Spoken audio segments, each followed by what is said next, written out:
All right, I don't think I've done a walk around of the new fifth wheel. Well, it's new to us. It's 2017 Grand Design Solitude. This first slide right here is the slide to the master bedroom. Propane tank, storage, and the wet department. That's where all the controls for the water that comes in.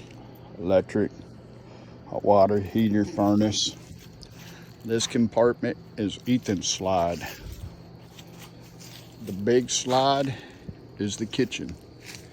That's where the refrigerator and all the cabinetry is. Then you have the back here. There's a couch right here. Come around to the back, you got the ladder.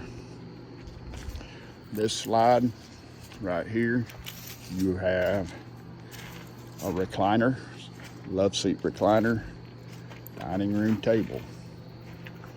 Then you have your front door and your awning. Storage compartment, a propane tank, and the front storage compartment, and solar. This is some lights. But yeah, that's about it. This is a 2017 Grand Design, and me and Adriana bought it. We're going to be living out of it.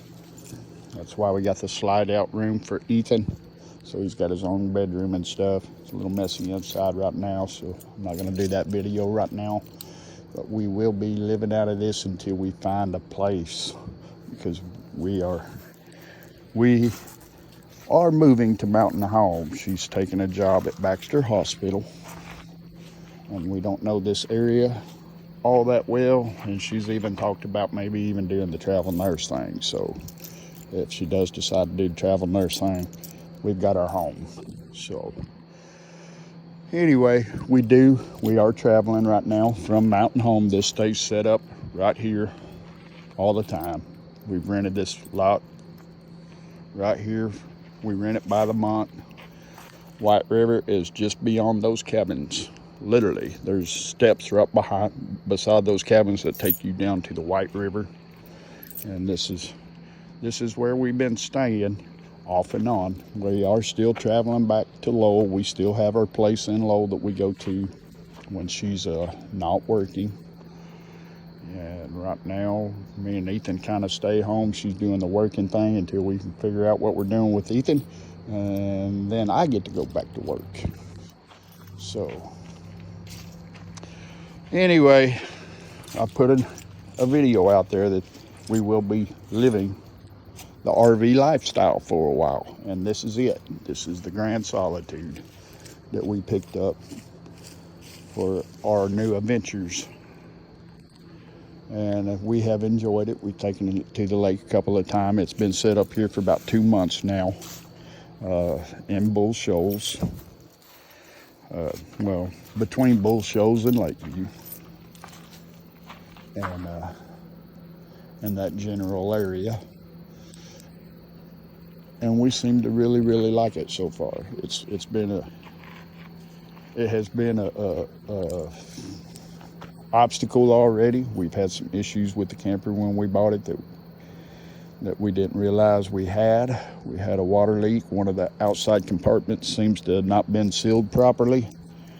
And when it rained, it leaked in there and got in the belly, and we finally got all that fixed. And we had some other minor things fixed while it was in the shop for about 2-3 weeks.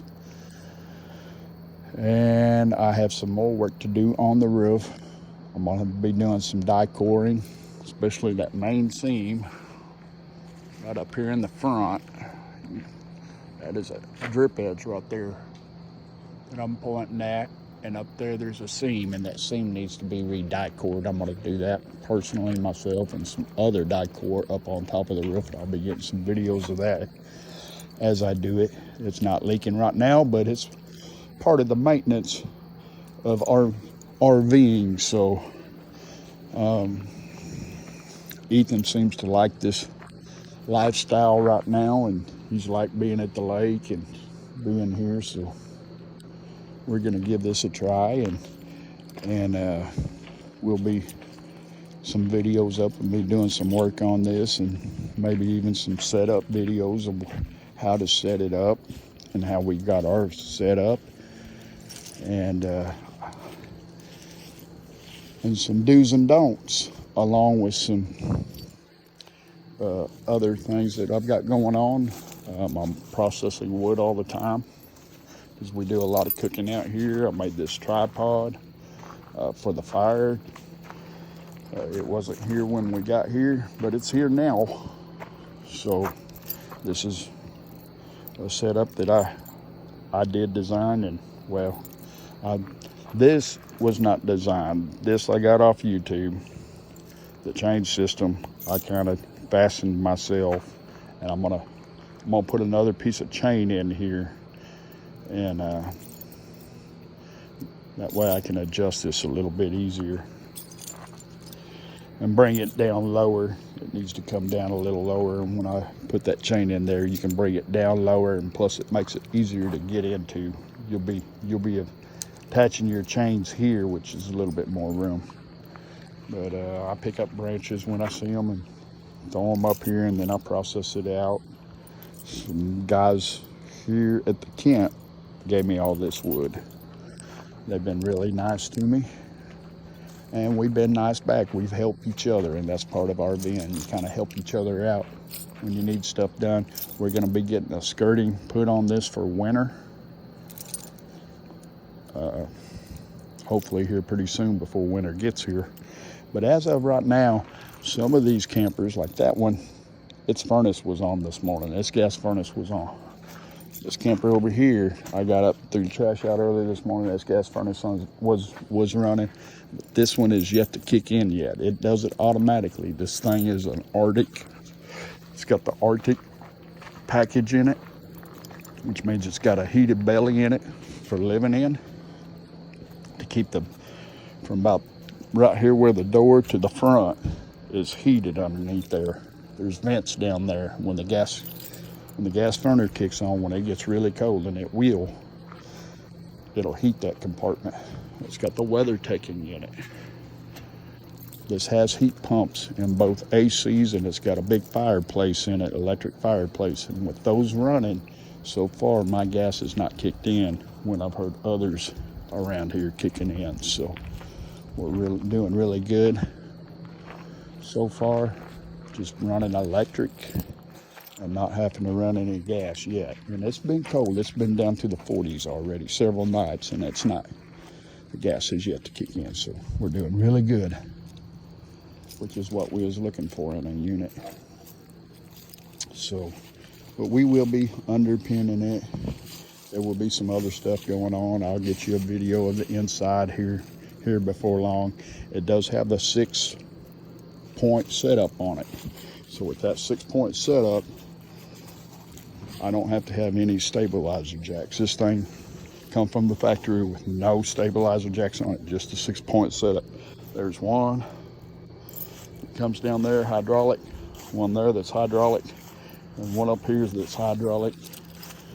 And you just hit auto level button in there, and it levels itself, as long as the tires don't come up. So, but getting the camper is just the first part of it. Then you got to get everything else to set it up with. And they don't give you anything when you buy these. They do have packages you can buy. I would suggest buying one, because you do get it cheaper when you buy it, when you buy the RV and you buy a package, a setup package. I do have some leveling blocks. I've got them underneath these tires here, because I had to raise this side up for it to drain properly into the septic there. I've got chocks there that I picked up at Harbor Freight. They're heavier chocks. You get better chalks at Harbor Freight. But anyway, that's the fifth wheel. We'll talk later.